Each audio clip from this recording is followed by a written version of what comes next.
that the law was changed? Chapter, it wasn't changed. I said transition. Well, Jeremiah. transition, change, obsolete. Jeremiah 31:31. Jeremiah 31:31. Yeah, Jeremiah 3:16. Oh, that one's tough right there. Jeremiah 3:16. Does Brother Dio read that one? Do I need to read Jeremiah 3 verse 3?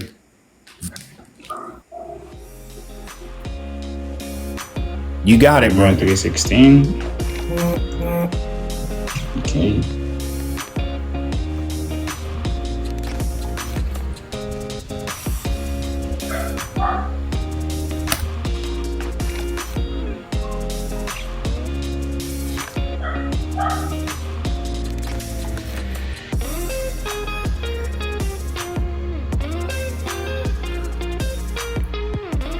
In those days, when your numbers have increased greatly in the land, declares the Lord, people will no longer say, the ark of the covenant of the Lord. It will never enter their minds or be remembered. It will not be missed, nor will another one be made. This is Jeremiah 3:16. Yeah. So what does it say? The ark of the covenant? What do you think this means? No. Just what does it say? Doesn't matter what I think it means. I'm just ready to. It says, in those days, when your numbers have increased greatly in the land, declares the Lord, people will no longer say, the ark of the covenant of the Lord. It will never enter their minds or be remembered. It will not be missed, nor will another be made. So another covenant was never made? Is that what you're saying? So what was in the ark of the covenant? The law, right? The Torah. Yeah. So when it says, what's that verse telling you? We don't have to get specific. We can just be crude and just. Have you ever read that before or seen that before? No, but based on what I'm reading, this is what I've seen. So we can go to the Strongs. Right. Yes. Okay, go do whatever you have to do. Okay, just don't try to do any on-the-spot damage control, because I've been at this for 30 years. Okay, so you can go to Strongs or whatever you want to do. Okay, I can read that in Hebrew. Listen to what I'm saying to you. You got confronted with some information, and I know that surprised you. All these years you've been talking trash about Paul and how he changed the law. That was there 6 centuries before Paul. My position on Paul has never changed. It's the same, bro. I know. Paul is an antichrist. Which is the wrong position. So who falls in line with the spirit of Jeremiah 3:16? Paul or Muhammad?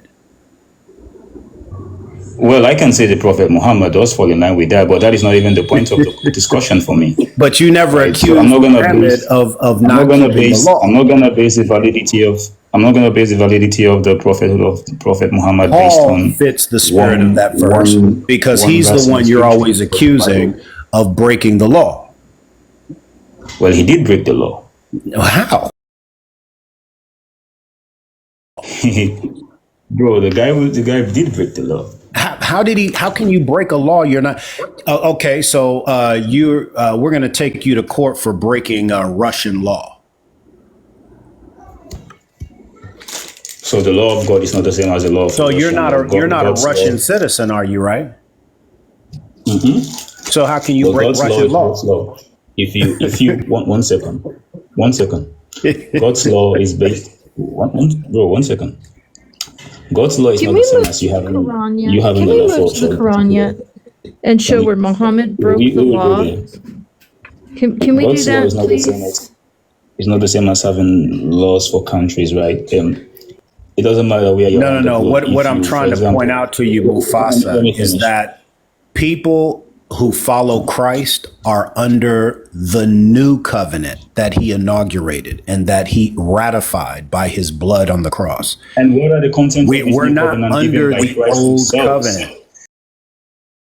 Ark of the Covenant doesn't come into our minds. It doesn't come upon our hearts. We're not hoping that another one is made. We don't live under the law. We're not justified by the law. We're justified through covenant, the shed blood of Jesus Christ on the cross of Calvary 2,000 years ago. And we have been justified by his resurrection from the dead, where he defeated death, hell, and So the grave. didn't Jesus Now say? he is the holder of the keys. Didn't Jesus say? Didn't Jesus say? 1 second. Don't let me don't say. answer him, folks. He's gonna find it. Don't ask me, did Jesus say something? You're gonna have to go to the place where he said it and tell us what it says. Jeremiah 3:16 just really did a work on you, didn't it, Mufasa? That's a tough one. No, of course. And you can take that to the rest of your Islamic brothers and sisters, because they probably never heard of it. I have read the Jeremiah 3:16 or 3:15. It doesn't in any way say that you don't live under the law or that you shouldn't follow the law, right? What I'm showing you is that there's a time in which the law is inconsequential, and that's what Jeremiah is telling you. So, 1 second. So, in the context that it was displayed, right? You have to take into consideration the fact that the verse is saying the Ark of the Covenant, right? Yep. When you say the Ark of the Covenant, yeah, 1 second. That's why I told you, man. I think take a month or whatever. Forget I even mentioned that verse to you. Take some time, read it, because I don't want you to make a fool out of yourself doing a Johnny on the spot damage control. Because, bro, listen, man. If there's anything that I respect, Solomon says in Proverbs 15:28, he says, "The heart of the Sadakim, the heart of the righteous, studieth to answer." So if there's anything that I respect epistemic humility. You saying, look, bro, I don't know that verse. I never saw it before. Let me look at it. Let me study it, and I'll get back with you. I can appreciate that. But when you get up here, just got slapped in the face with the verse, and then you want to try to do damage control and tell the person who brought it to your attention, who knows the passage very well, knows the chapter very well, that I don't know the context and I'm taking it out of context and I can debunk you just by going to a Strong's Concordance, man. I have no respect for that. None. So again, bro, Jeremiah is a prophet of transition. Go to chapter 31, verses 31 and 32. Let's see what you say about that.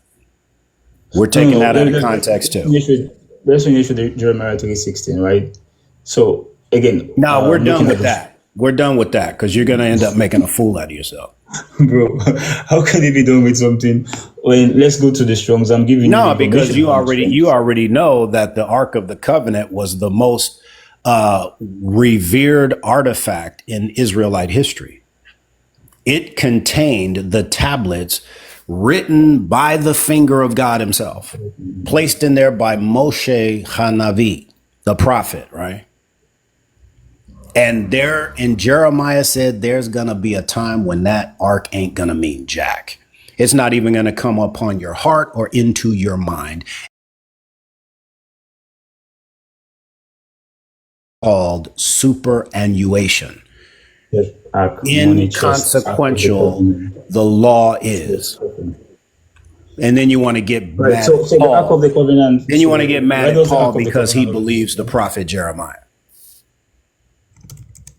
Where does the Ark of the Covenant originate from? Bro, my contention is the same. Paul is superior in any way, every way, than Muhammad. Muhammad can't light a match to freaking the Apostle Paul. You're talking about a man who was a politician. It's up to you to prove me wrong. Literally was a political. You already failed by claiming he was a lawbreaker.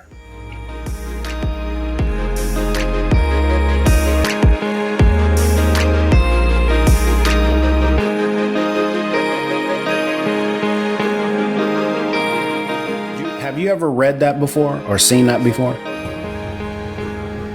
No. I have read the Jeremiah 3:16 or 3:15.